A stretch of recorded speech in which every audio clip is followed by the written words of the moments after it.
will talk about how can you enable recommendations notifications on your Uber app.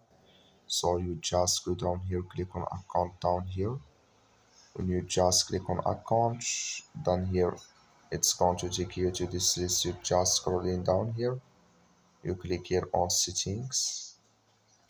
So then it's going to take you to this list here. It's going to show for you like this. You scrolling down here, click here on communications. So then it's going to take you to this list. You just click here on push notifications here. Then it's going to take you to this list. You will find here recommendations. Click in this side. Like you see, this color show for us. That's my recommendations notifications enabled with us now. We will go back here. Click on save changes. Then it's going to save with you. That's all. Thank you for watching. Don't forget to support us by liking and subscribe.